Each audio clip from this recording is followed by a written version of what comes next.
रात का किस्सा है। रूमा घुपाट नामी गांव में एक लड़का पेपर अखबार रद्दी का काम करता था। गांव के कूड़ा चुनने वाले गली मोहल्ले से कागज चुनकर उसके पास बेचने के लिए आते और वो उससे कागज मुनासिब दामों खरीदता था। उसने एक गोदाम बनाया हुआ था जहां एक प्रेस मशीन थी। वो उन रद्दी को उस मशीन में डालता और उनको प्रेस करके उनकी गांठ बनाता था। उसका काम बहुत अच्छा था। उसके माँ बाप भी उससे बहुत खुश थे। हाँ बेटा, सुना आज का काम कैसा रहा? अब्बू जान बहुत अच्छा काम हुआ है। आज गांव के सारे मजदूर आज काफी सारी रद्दी लेकर आए थे मेरे पास। लेकिन अब्बू जान एक मसला है। क्या मसला है बेटा? हर कोई आए दिन एक ही मुतालबा करता है कि अब रद्दी की कीमत बढ़ाओ। हालांकि मैं पहले ही मजदूरों को अच्छी कीमत देता हूँ। ओ बेटा, तू इन्हें लाखों रुपए भी दे देगा तो ये फिर भी खुश नहीं होंगे। इसलिए जो कीमत है वही रख, बढ़ाने की जरूरत नहीं है। हाँ अब्बू जान, मैं कोई पागल हूँ जो कीमत बढ़ाऊं? जिस कीमत पर कागज खरीदता हूँ उसी कीमत पर खरीदूंगा। हाँ बिट्टू, बिल्कुल ठीक कर रहे हैं। कम कीमत पर खरीद कर ज्यादा कीमत पर बेचोगे तो अच्छा मुनाफा होगा।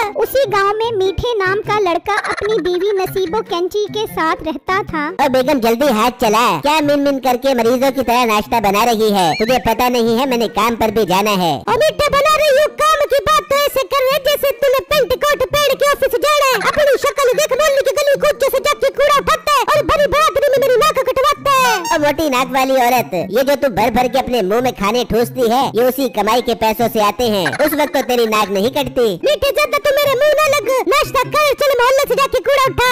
मीठा गुस्से में नाश्ता किए बगैर ही वहाँ से चला जाता है और जगह जगह से कागज चुनना शुरू कर देता है। तो उसे कूड़े में एक किताब नजर आती है। मीठा किताब देखकर थोड़ा हैरान होता है। अरे यार, लोगों के काम तो देखो, कूड़े के साथ साथ किताबें भी फेंक देते हैं। इल्म की कदर ही नहीं करते, इसीलिए तो लोग जाहिल के जाहिल हैं। खैर, मैंने इस किताब का क्या करना, मैं इसे रद्दी के साथ बेच देता हूँ। मीठा वो किताब उठा लेता है और बेचने के लिए बिट्टू की दुकान पर आ जाता है। बिट्टू भाई, आज मैं बहुत हाई क्वालिटी की रद्दी बेचने के लिए आया हूँ। आज तुम मुझे रद्दी की अच्छी कीमत दोगे? मीठे भाई, ये बात तो आप रोज ही मुझे आकर कहते हो। भाई रद्दी चाहे साफ हो या पुरानी, कीमत वही मिलेगी। बेचनी है तो मैं वजन करता हूँ, वरना आप किसी और को जाकर बेच दो। बहुत भाई, तो कोई सियाना मोटा है बेटा। कभी के दिन बड़े तो कभी की रातें। कोई बात नहीं, कभी तो तू मेरे हत्थे चढ़ेगा, फिर तुझसे चुन चुन के बदला लूंगा। खैर, बिट्टू उसकी बात को नजरअंदाज करता है और रद्दी के साथ उस किताब को भी तोलकर मीठे को पैसे दे देता है। मीठा वो पैसे लेकर वहाँ से चला जाता है। यार, ये किताब कितनी साफ सुथरी है, मगर मैंने इस किताब का क्या करना? शाम को मैं इस किताब को मशीन में रद्दी के साथ डालकर इसकी गांठ बना दूंगा। मगर बिट्टू को क्या पता था ये किताब कोई आम किताब नहीं, बल्कि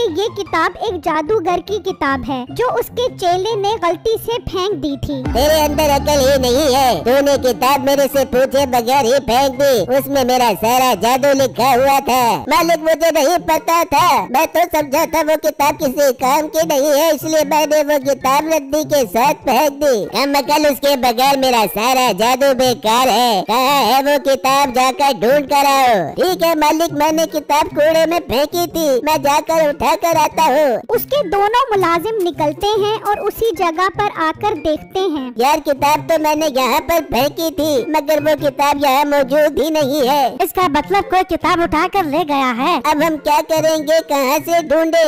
अगर वो किताब ना मिली तो मालिक तुझे और मुझे जलाकर भस्म कर देंगे। चलो मालिक के पास चलते हैं और उन्हें जाकर बताते हैं। वो दोनों वापस आ जाते हैं और बताते हैं कि किताब नहीं मिली। उसे बहुत गुस्सा आता है। मुझे वो किताब हर सूरत में चाहिए। उसमें जादू लिखा है कि 3 दिन बाद बहुत जोर की बारिश होगी। अगर वो किताब अपने पास न हुई तो हम भी उस बारिश के साथ बह जाएंगे। मालिक, इसका मतलब वो किताब हर सूरत हासिल करना होगी, वरना हम में से कोई भी नहीं बचेगा। आप मेरा मुंह क्या देख रहे हो? जाओ और लोगों से उस किताब के बारे में पूछो। वो दोनों किताब की एक तस्वीर लेकर निकलते हैं और जगह जगह लोगों से पूछते हैं, मगर कोई भी उस किताब को नहीं जानता। वहाँ बिट्टू बिट्टू उस किताब को रद्दी के साथ उस मशीन में डाल देता है और मशीन चला देता है और उसकी गांठ बन जाती है। बिट्टू वो सारा माल ट्रक के जरिए फैक्ट्री भिजवा देता है। वहाँ वो दोनों मायूस जा रहे होते हैं कि उन्हें मीठा नजर आता है। और लड़के, तूने ऐसी किताब देखी है? मीठा उस तस्वीर को देखते ही चौंक जाता है। हाँ, ये किताब तो मुझे कूड़े में पड़ी मिली थी, तो मैंने उसे उठाकर रद्दी वाले को बेच दी। कहाँ है वो रद्दी वाला? हमें उसके पास लेकर चल। वो किताब कोई आम किताब नहीं है, हमें वो किताब हर सूरत में चाहिए। ये सुनते ही मीठे को ख्याल आता है कि मुझे इस मौके से फायदा उठाना चाहिए। मैं आपको उस रद्दी वाले के पास ले तो जाऊंगा, मगर मुझे क्या मिलेगा? तुझे हम उस किताब के बदले 5 लाख रुपए इनाम देंगे। क्या 5 लाख रुपए इनाम? अब तो मैं उस रद्दी वाले की चमड़ी उतार कर आपको वो किताब लेकर दूंगा। चलो मेरे साथ। फिर वो तीनों बिट्टू के पास आ जाते हैं। यही वो लड़का है जिसे मैंने वो किताब बेची थी। बिट्टू, कल मैं तुम्हें रद्दी के साथ एक किताब देकर गया था, वो वापस करो। अरे मीठे भाई, आप पागल तो नहीं हो गए? मैंने तो उस किताब को रद्दी के साथ गांठ बनाकर फैक्ट्री भेज दिया है। अब वो किताब नहीं मिल सकती। कैसे नहीं मिलेगी वो किताब? चल तू हमारे साथ, तुझे हमारे मालिक बताएंगे। वो बिट्टू को अपने साथ ले जाते हैं और उसे बांध देते हैं और जादूगर उससे किताब के बारे में पूछता है। मैं झूठ नहीं बोल रहा, वो किताब अब मेरे पास नहीं है। वो तो जाने कहां से कहां चली गई होगी। बिट्टू, क्यों तू मेरे 5 लाख रुपए मरवा रहा है? चल शाबाश, बता दे वो किताब कहाँ पर है, वरना ये तुझे नहीं छोड़ेंगे। मैंने कह दिया है वो किताब अब मेरे पास नहीं है। क्यों मेरा यकीन नहीं कर रहे? मारो इसे, मार मार के इसका भुरकस निकाल दो। 2 दिन बाद बारिश भी होने वाली है, ये भी उस बारिश में हमारे साथ बहेगा।